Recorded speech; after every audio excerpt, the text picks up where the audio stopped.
belakangan kalau kita lihat banyak yang menderita batuk, pilek, radang tenggorokan. Itu saya tapi minggu lalu. Kalau iya ini ada kaitannya dengan kasus ISPA yang lagi meningkat. Ditambah penyakit pergantian musim yang semakin membuat imun tubuh bisa lemah. Banyak yang mengeluh soal kondisi kesehatan yang menurun akhir-akhir ini. Mulai dari demam, radang tenggorokan, flu dan batuk yang tak kunjung reda. Gejala ini mirip dengan COVID-19, tapi bisa jadi Anda sedang menderita ISPA, apalagi yang tinggal di Jakarta. Dinas Kesehatan Jakarta melaporkan sebanyak 1,9 juta kasus infeksi saluran pernafasan akut atau ISPA terjadi di wilayah Jakarta sejak awal Januari hingga Oktober 2025. Lonjakan kasus ini mulai signifikan sejak bulan Juli 2025. Penyebabnya mulai dari kualitas udara yang memburuk hingga anomali cuaca berupa musim kemarau basah yang terjadi sepanjang tahun. Hal ini berdampak pada penurunan imunitas masyarakat sekaligus memperbesar peluang penyebaran mikroorganisme penyebab infeksi pernafasan. Sejauh ini untuk kasus ISPA masih sesuai dengan polanya. Jadi ketika memang iklim cuaca cenderung seperti sekarang, kasusnya biasanya agak naik. Tapi sejauh ini nggak sangat signifikan, jadi masih di dalam kendali. Penyakit pernapasan ini termasuk dalam kategori sangat mudah menular, hanya melalui percikan droplet dan partikel melalui perantara udara. Wakil Menteri Kesehatan menyebut kenaikan kasus influenza, ISPA masih terbilang normal untuk peralihan musim. Wamenkes juga membantah jika saat ini ada kenaikan kasus COVID-19. Kalau ada yang bilang ini naik nih, nggak benar. Karena dibandingkan dengan tahun yang lalu, ternyata trennya segitu-segitu aja. Sama, kalau sekarang ada yang sakit flu, sama karena pergantian musim di negara-negara yang musim dingin, itu modelnya kayak gitu. Itu masalah di negara musim dingin. Di tempat kita sama kok. Belum ada peningkatan kasus influenza-like illness atau ILI tadi yang berpotensi untuk menyebabkan peningkatan yang cukup signifikan dibandingkan tahun sebelumnya. Sekarang yang dominan influenza tipe A, tidak ada varian baru, tidak ada COVID, tidak ada H1N1. Pergantian musim kemarau basah ke musim hujan diperkirakan masih terjadi hingga November nanti. Jadi, tetap jaga kondisi stamina Anda di tengah pergantian musim. Tim Liputan MCTV melaporkan. Semburan gas tiba-tiba muncul di tengah Sungai Rungkut, Surabaya, Jawa Timur dan meresahkan warga. Dari pemeriksaan awal, semburan itu ternyata adalah gas alam di bawah sungai. Semburan gas di tengah Sungai Rungkut Tengah Surabaya tidak kunjung berhenti. Warga sekitar mulai resah karena selain terus membesar, semburan juga disertai bau menyengat. Warga sudah melaporkan munculnya semburan gas ke perusahaan gas negara dan pihak terkait. Kecil kan dulu ya. Awalnya kecil Pak ya? Iya. Sekarang membesar Pak? Besar ya. Pak, ini aromanya gimana Pak semburannya? Gas menyengat ya. Menyengat ya? Seperti gas itu ya? Iya. Ada kekhawatiran dari warga Pak? Pasti ada. Ada ya? Takutnya kayak lapindo. Oh makin besar gitu ya? Iya, takutnya. Begitu mendapat laporan, tim ahli geologi Institut Teknologi 10 November langsung datang ke lokasi. Dengan menggunakan alat georadar, mereka memeriksa sumber semburan gas. Dari pemeriksaan awal terungkap semburan yang muncul ternyata merupakan gas alam dari lapisan bumi yang ada di bawah sungai. Kalau secara geologi itu di daerah itu adalah daerah yang dikenal dengan antiklin, puncak antiklin. Jadi di bawah antiklin tadi bentuknya melengkung demikian, itu terdiri dari ada gas, ada minyak, ada lumpur, terus air. Nah, jadi seperti itu. Nah, ini karena berlubang dia keluar, gasnya keluar, jadi gas. Selain di Sungai Rungkut, semburan juga sempat terjadi di kawasan Kutisari dan Gunung Anyar. Di Kutisari, semburan yang keluar berupa minyak, sedangkan di Gunung Anyar mengeluarkan lumpur. Ari Purwanto melaporkan dari Surabaya, Jawa Timur. Terus melanda, cuaca ekstrim belum juga mereda. Hujan badai membuat atap roboh, pohon tumbang, sampai banjir di sejumlah wilayah.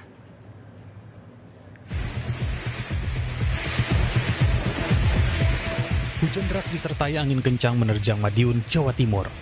Kencangnya angin merobohkan sejumlah pohon di Kecamatan Kartoharjo. Pohon tumbang juga menimpa mobil. Sejumlah ruas jalan tertutup pohon tumbang.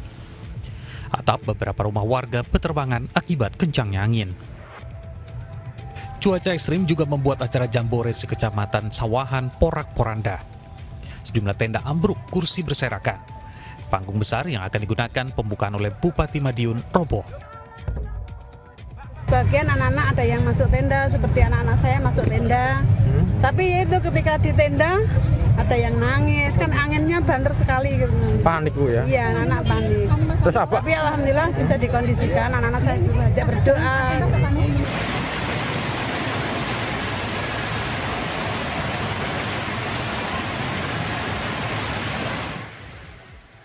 Bak sungai, banjir yang menerjang Cimahi membuat jalan raya dialiri arus deras. Sejumlah warga kesulitan untuk melewati derasnya banjir. Banjir terjadi usai hujan deras selama kurang dari 1 jam pada Jumat malam. Buruknya drainase dan sumbatan sampah membuat air menggenang hingga ketinggian 30 cm. Sempat terjadi kemacetan di beberapa titik akibat banjir. Tim Liputan 6 SCTV melaporkan.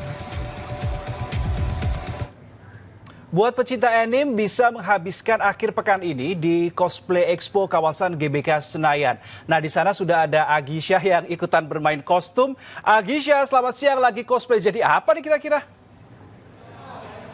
Konnichiwa Reno, kalau siang hari ini saya lagi menjadi Minato, salah satu karakter di anime Naruto. Nih kita spill dikit ya jubah saya biar kelihatan nih kerennya. Gimana Reno dan juga saudara, udah cocok belum nih kalau saya ikutan menjadi cosplayer di acara Cosplay Expo 2025? Nah, acara ini juga baru saja dibuka pagi hari tadi dan sudah mendapatkan antusias yang begitu besar dari para cosplayer maupun pencinta anime di Indonesia. Karena sudah ada setidaknya 600 pengunjung yang datang dan memenuhi area GBK ini untuk melihat pameran-pameran yang ada di sini nih. Nah, kalau saya kan persiapannya kurang lama ya, jadi kurang stand out nih. Saya udah punya teman saya yang wah ini dia, ada dia. Halo, selamat siang Dea. Wah, ini penampilannya udah all out banget.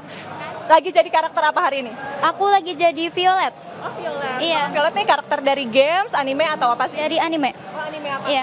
Anime Violet Evergarden. Nah, persiapannya nih, dandan sampai baju-bajunya berapa lama? Kurang lebih 1-2 jam sih. 1-2 jam. Tadi persiapan dari jam berapa dia? Aku dari jam 7. Oh, dari jam 7 pagi. Wah. Nah, untuk menyiapkan baju, terus juga make up dan rambutnya ini kira-kira budgetnya berapa sih? Boleh di-spill nggak? Aku rental, jadi satu set ini sama sepatu 100.000 kurang lebih. Iya. Oh, gitu. Boleh dong sambil muter nunjukin nih bajunya karakter Violet. Wah, cantik banget. Nah, dia ngomong-ngomong kalau karakter cosplayer yang lagi hits dan terkenal nih di kalangan cosplayer apa sih saat ini? Mungkin sekarang game ya, dari game. Oh, game. Apa iya. tuh? Game Genshin Impact. Oh gitu, ini lagi hitsnya ya. Oke baik, terima kasih Dea. Selamat menikmati kembali acaranya. Nah itu dia, memang di sini semakin banyak sekali cosplayer yang datang dengan memakai baju dari karakternya masing-masing, dari mulai games, anime, lalu juga komik dan banyak sekali. Nah kita sambil muter ya, lihat keramaian yang ada di Cosplay Expo 2025. Dalam acara ini akan berlangsung selama 2 hari, hari ini hingga esok tanggal 19 Oktober 2025.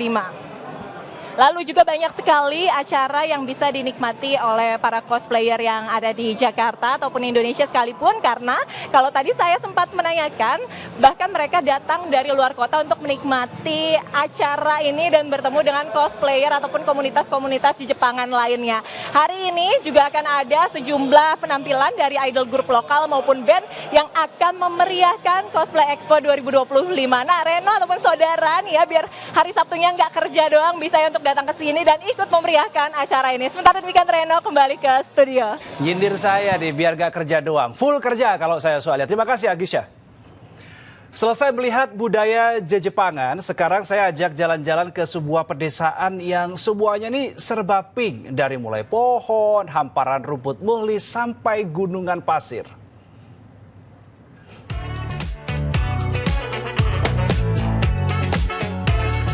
Sejauh mata memandang, semuanya serba pink.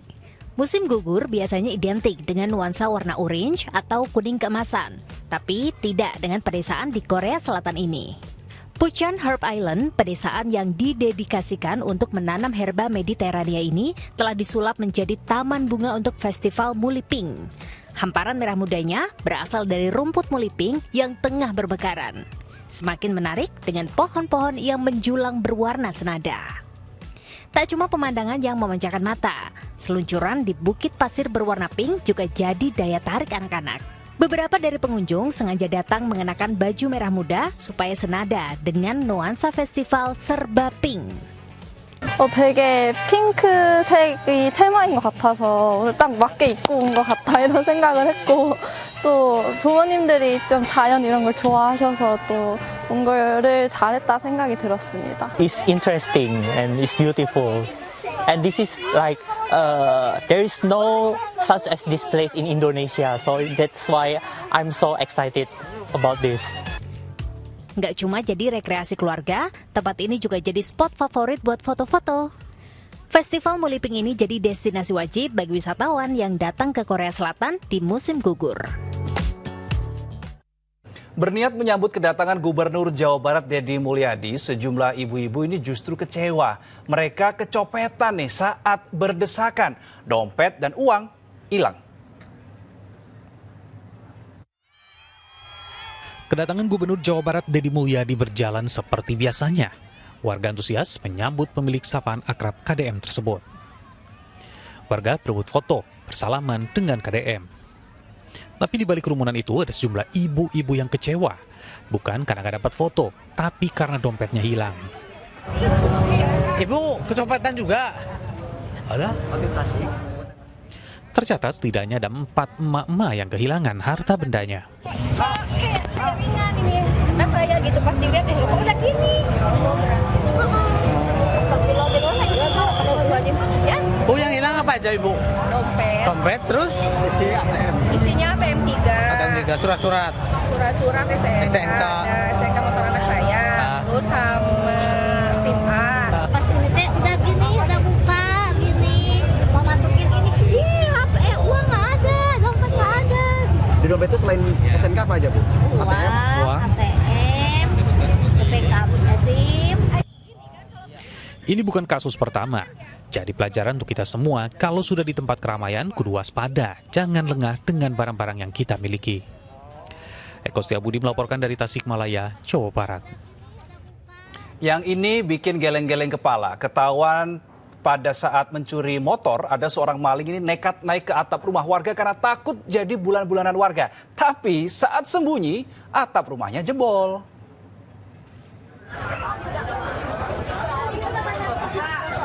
Tak tahu harus lari kemana saat tertangkap warga, pelaku maling motor ini naik ke atas atap rumah warga. Di bawah, kerumunan massa sudah menanti. Tak ingin jadi bulan-bulanan warga, pencuri motor mencoba mencari jalan keluar. Tapi saat berjalan di atap rumah, pelaku malah terjatuh karena atap rumah yang jebol.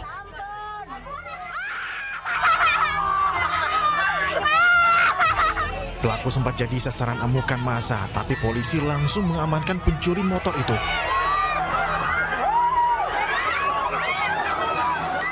Sementara pelaku kita amankan dan kita obati dulu ya, dan sekarang sudah dibawa ke polsek.